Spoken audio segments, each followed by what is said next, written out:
Okay, so first test, first test, testing.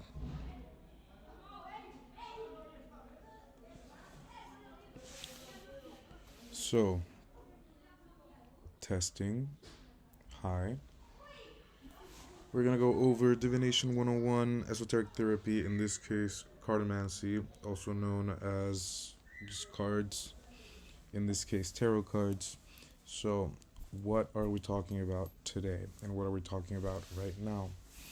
Utilizing the tool known as cards, or this art practice, however you want to call it, skill, applied to personal therapy, think psychologist, think life coach, think personal development. So, how are we going to go about this? Let's start with the basis. So, we have these three fundamental facts, or let's not call them facts, but statements that will allow you to further delve into the process. So, let's start with the first one. All that is known in a materialized world can only be known through its relationship with another thing. So, what we're talking about here, if we want to dive deep into it, is anything and everything that is materialized, in this case, you, me, the world we live in, and everything that goes on in it, can only be understood through its relationship with another thing. I know I just read it, I just said it again, but point being, no thing can stand by itself because no one thing is absolute. All things are just part of another thing, or the wholeness of our existence are just different aspects of one whole unity expressing itself. Mm, so over here, for example, if you see a little graph, it's not really a graph, but it's just air versus earth. This case would be air with the arrow pointing upwards and earth downwards. The essence of unity here expresses itself by dividing itself here. So everything that you see here is all really just one whole thing that is all joined together over here, right? So, next point, if all things come from a single unified origin, which is what we're talking about, then all things can be known or learned from a single other thing. So this is just basically backtracking. If you find one thing that exists and you understand it completely, you can backtrack it and the understanding of it towards whatever it came from. So if one essence or one aspect of unity is understood, you can backtrack that same road to the point of origin.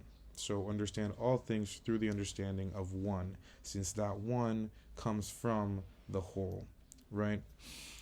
Then all things that materialize take the form that most accurately and best represent its abstract essence.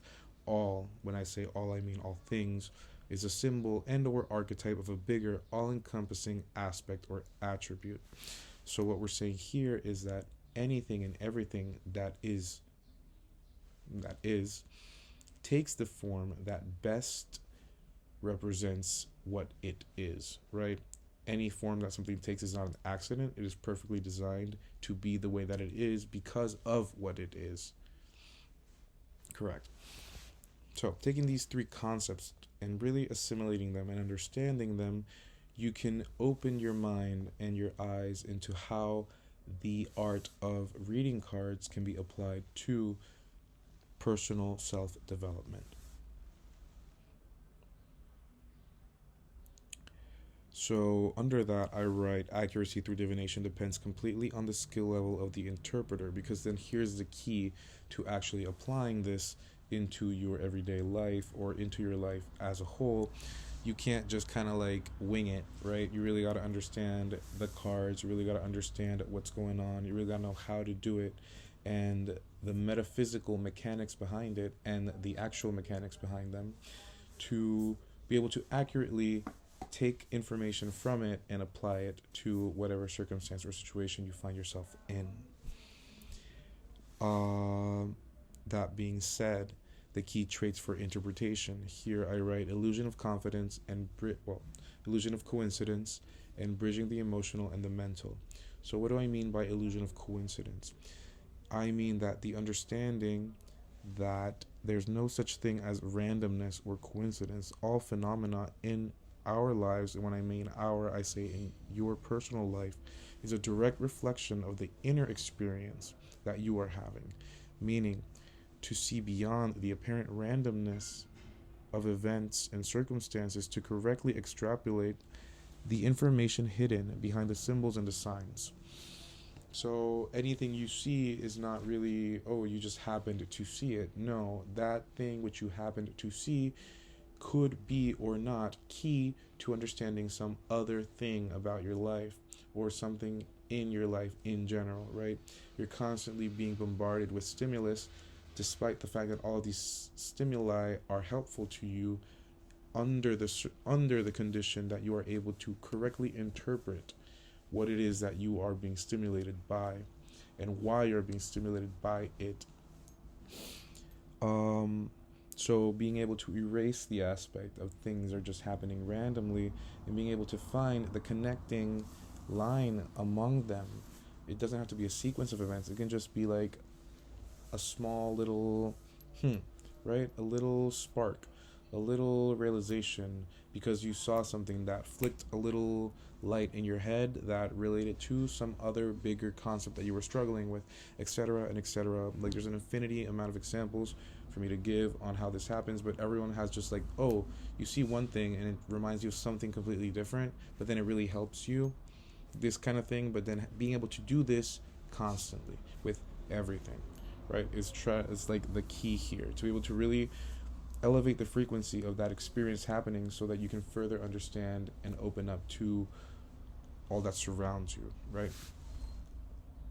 And then I write bridging the emotional and the mental, and then here is a little bit more of an not explanation, but you will see why when it comes to this kind of practice, you'll find more women than men usually, especially more publicly, due to the fact that women are just naturally more in tune with their emotional plane than a man. I'm talking an adult woman, an adult man in modern society. I'm not talking about like a child or something like that, where they are mostly the same. Being able to understand and be in and take from the emotional plane and pass it through unobstructed to the conscious, active mental plane is the key, right? You have to be able to pass from feeling and understanding the feeling through a subjective experience, give it access to the conscious, active mental plane, and apply it, right? If you don't believe something because it's beyond your concept of reason, or like this can't be true or this can't be real, because your mind doesn't let you, this is an obstruction, right? Your mind will constantly be boxing things in just to be able to understand them, not for any particularly bad reason. It's just the mind works this way. It segments, it compartmentalizes, it will divide what was once a whole, because in its earthly form it is divided, so it must understand it by dividing. The problem is this creates kind of like walls, right? And so being able to feel and interpret the feeling from the heart or from the emotional plane into the mind without it being obstructed by judgments or preconceived notions of what is key here to be able to correctly interpret cards in general. So what is our objective when we're doing a read, right? So people can read cards for many reasons. In this channel, in this case, we're not really doing it for any other reason than for self-development, right? For understanding and for insight on the self. So you could be, I call this lower level, but quote unquote, it's not really lower in general. It's just more superficial. You can read cards and find out information on very physical things, and then for this, take into example, I don't know, any mythology from before, the oracles of ancient Greece, or the practitioners of, I don't know, some tribe in some place where people are just like, witchcraft and all this, whatever. It's not really relevant. It's just an example that what they do is just they see into the most physical and the most obvious um, situation, for lack of a better word. So I'll start that over. Okay, so what is our objective when reading cards? So you can use the cards as a tool for many different objectives, basically. You can do it for one thing or another. You can do it if you want to divine the future, you could do so. This channel and myself are not really interested in this. I use it exclusively for analysis of my current state of being, for personal insight, and for direct reflection as a mirror. So cartomancy as therapy, cards used as a mirror, a direct reflection of the inner world of the subject in real time, thus allowing insight into aspects of the self previously unseen or ignored. Through this process, one can further develop the self. In this case also, understanding how the cards and the message that they are giving you apply to your situation or relate to it. Because leading your life thinking that you're going to do what the cards tell you to do is not correct. You have to consider the cards an advisor, not a direct captain, right? You're the captain of your ship, not the cards. The cards are just a tool to navigate through the sea of life. That wasn't a bad example, actually. That's pretty good. And basically that is the first part. And so when I write here, I'm sorry, the whole experience of life in 78 cards, this is a little bit all over the place, but it's fine. We are testing today. Each card holds within a section of life, quote unquote, and depending on which cards and at what order, let's go again. So each card holds within it a section of life, quote unquote. So the unity of life divided into 78 cards, 22 majors and 56 minors. So the whole experience of life can be divided into 78 different sections, and how those 78 sections come out and how they relate to each other will provide a message in particular, which one can interpret for better or for worse to one situation. How does this work? If I just throw some cards in front of someone, how do you know that they're yours? How do you know it's about you? How do you know, no, right? Well, again, going back to our first pillars, if all things come from a single unified origin, then all things can be known from a single other thing, right?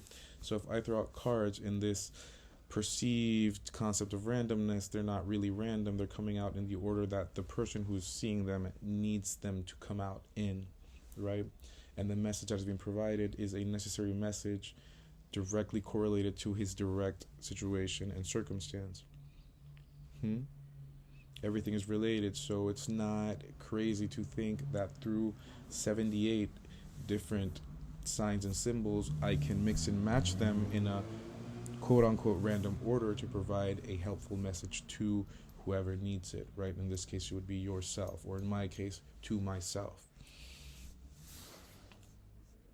So that's basically what I wanted to talk about today. I don't know.